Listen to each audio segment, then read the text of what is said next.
Tarot Love Bots, it's Ethany and I am back for part 3 of the Love and Tarot. So I am going to be talking today about expectations and sharing a new tarot spread for the lessons we face in our relationships. So if you missed part 1, where I talk about the idea of soulmates, the one, twin flames, tarot cards for romantic love, and tarot card combinations for lovers, you can find that over at ethany.com and I'll put the links below. If you missed part 2, which is getting out of your own way, aligning yourself for the right relationship, and the best love questions to ask the tarot, I will also put those links over at ethany.com and the links below. As with everything I share, please take what resonates with you and simply leave the rest. Okay, so I'm going to talk a little bit more about, get back on my love message, my love soapbox a little bit, and talk a little bit about relationship expectations versus having standards and boundaries. Should be interesting. So just so we're coming from this at a level playing field of understanding, expectations as defined by Google Dictionary is a belief that someone will or should do something. Okay, so that's how I'm going into this sucker. So there are many kinds of expectations: cultural, social, and personal. However, for the most part, they can be really damaging, especially if they're never shared and they're not met, and people end up not talking or expecting someone else to read their minds. Seriously, we can screw up a perfectly good relationship or a perfectly good potential in a relationship by acting like entitled children. Here is where having expectations about another person and your relationship is going to shoot you in the foot. An expectation is projecting your will onto someone else to act or conform in a certain way, which, when we look at this under the laws of magical working, and I live my life under that law, is a big no-no. We are interfering with free will. So having standards and boundaries is you holding space for yourself and allowing yourself to have the power to accept or decline an offer or action. You totally get a say in how you are treated in a relationship. Sometimes though, when something happens in a relationship and it is talked about right away, it can be resolved and future repeats are avoided. Now I'm talking about things like date nights, whether you like to have them, when you call someone when they're away, before they go to bed or say good morning, little things like that, because those things can often make or break a relationship. So talking about the way that you like to be treated in a relationship, the way you like to feel valued, the way you like to feel loved, those things, and speaking about them, pretty early on or when those situations come up. So you're going away for a couple of days, talk. There's nothing wrong with talking to your partner and saying, hey, I'm going away for a couple of days. I would really love to hear from you while I'm away. And I will totally say good morning and good evening and check in, maybe once during the day. Is that cool with you? Or you're dating someone for a while and you're saying, oh, I would love to make it so that we have, a date night every week. What that does is it sets that out there so that no one has to read each other's minds, and those expectations aren't unheard or unrealistic or unresolved, because you're entering into a conversation, a contract, an agreement, and two people or more, if you're polyamorous, have to be present and agree for that to happen. It's not an expectation then, it is like a bond or a contract. I'm going to say it again because it always bears repeating. I'm not talking about harmful or abusive relationship. I may be strict, but if that shit shows itself up in someone, I am out of there and I do not look back. And I have had experiences around this myself, and I did walk away and I did not look back. Communication is so important. I cannot overstate this enough. If you want someone to help you, say it. If you would like there to be an agreement made in your relationship or household that if one of you cooks and the other one cleans, say it. Allow the other person to have input. And you know what? If that other person says, I'm not doing that, then you have the right to then say, well, then I'm not being a part of this relationship. This is where all those expectations dissolve into having an awareness around your love, around your relationship, and acting like you're in a partnership. I put this all in caps in the blog post, and I'm not going to yell at you, but I really want you to hear these words. No tarot reading is going to fix your relationship if you are not talking to each other. Okay, I wish I could yell that to everyone that I meet who is going through something and asks the tarot questions.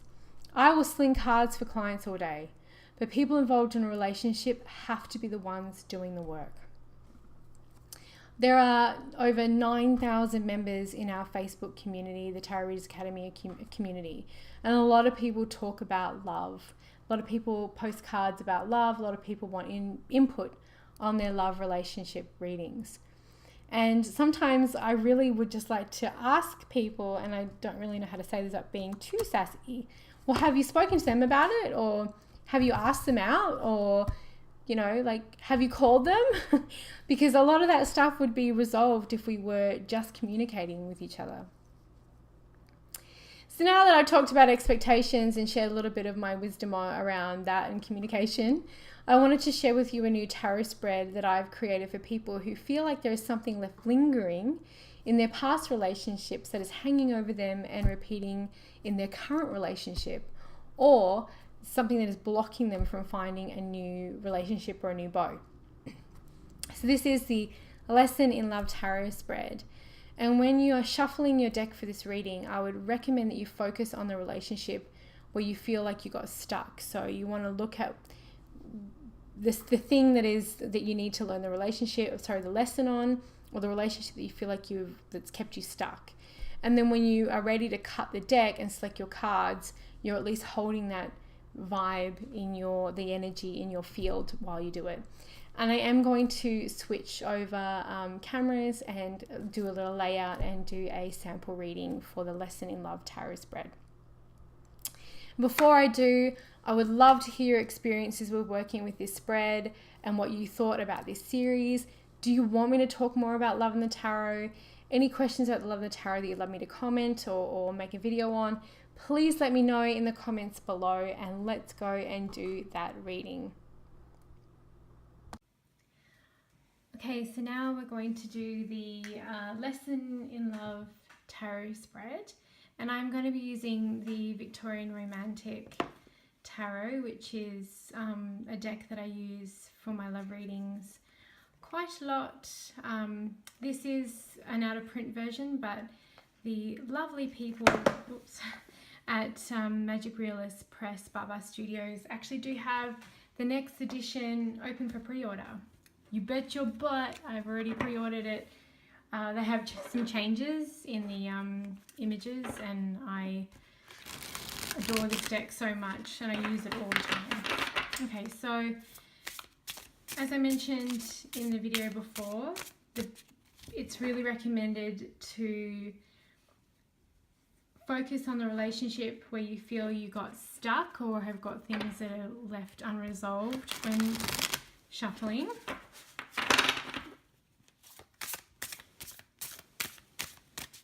Do love me a good shuffle.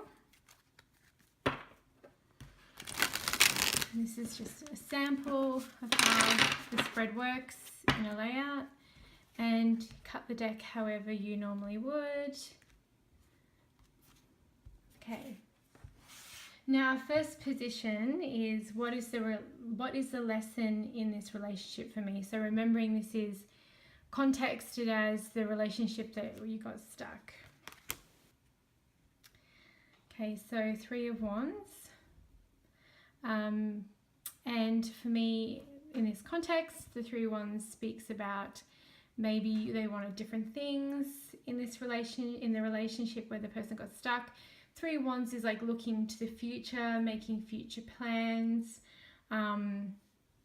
Maybe they weren't in the present enough and are always looking ahead, or putting too much pressure or expectation on what was happening in the future, and not not being present, which can lead to, can lead to expectations from being, unfair expectations, or people feeling like they're not getting what they need. But when this is definitely, I see the Three of Wands as like an expansion and long term, and looking into the future and looking ahead. And in this position, I would definitely see it as the person was maybe looking ahead too much and putting too much pressure on the future, and not enough of like what was actually going on, and paying attention to the now, or enjoying the now. And that could have, been where the person got stuck. Second position is, what am I potentially carrying from this relationship? And we have the Queen of Pentacles. And the Queen of Pentacles, she loves being home, hearth. This to me really speaks of like, this person really thought they were going to be married in a home and financially secure, and in a secure relationship, and in a place where they've got, roots, and can start doing things that are long term. So what this person, for the reading, what am I potentially carrying from this relationship? It's like the expectation that this is the be all and end all, that this is where you want to be. And it kind of reminds me of like when people say, oh, I'm X amount of years old this year. So by the time I meet someone and spend 2 years getting to know them, then another year with the wedding, and then I'm not going to have kids until I'm this year. And it's like, you've already planned out your whole relationship before you even kind of got there. So maybe those expectations of what you want in your relationship, or what is holding you back.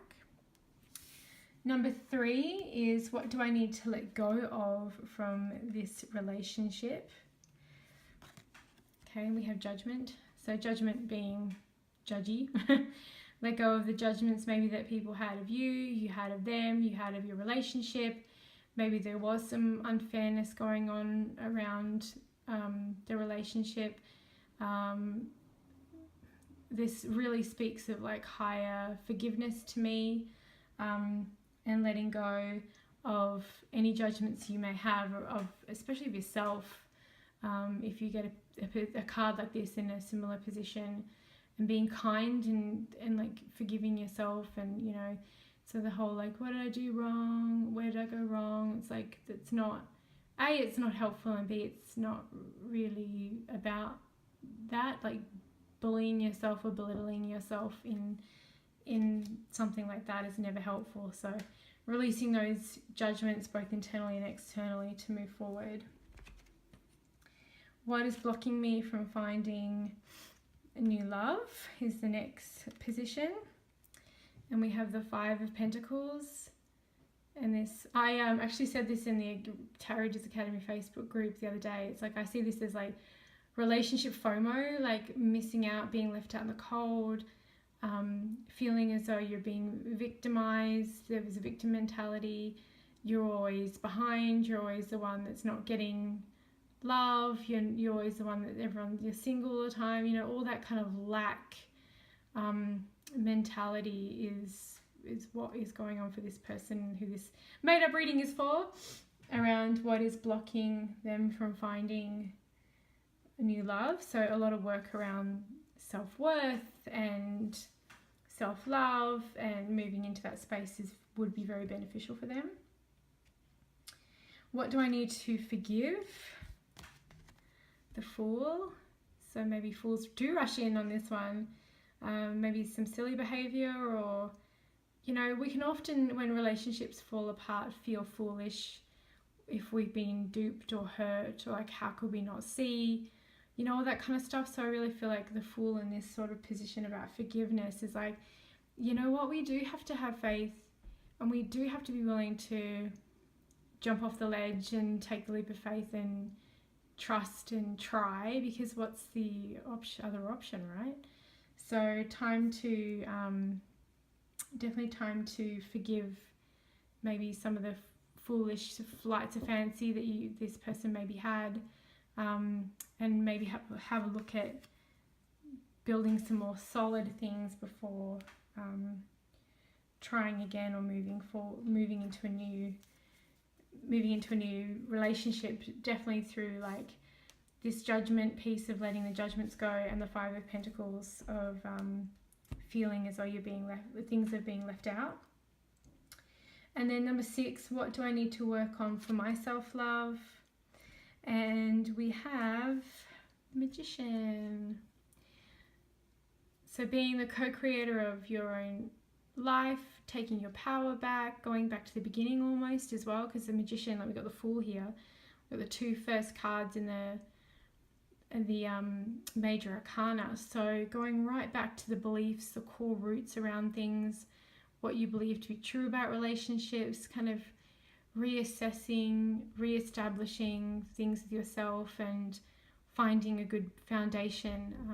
But the Magician is such a magical being, such a magical card of potential and harnessing energy and putting it to where it's going to benefit your life. So what do I need to work on for my self-love is self-empowerment for me with this Magician card. So there's a lot of really cool things that you can work with this tarot spread with your love readings, and I really hope that it helped, and I'd love to see if you ever use the tarot spread.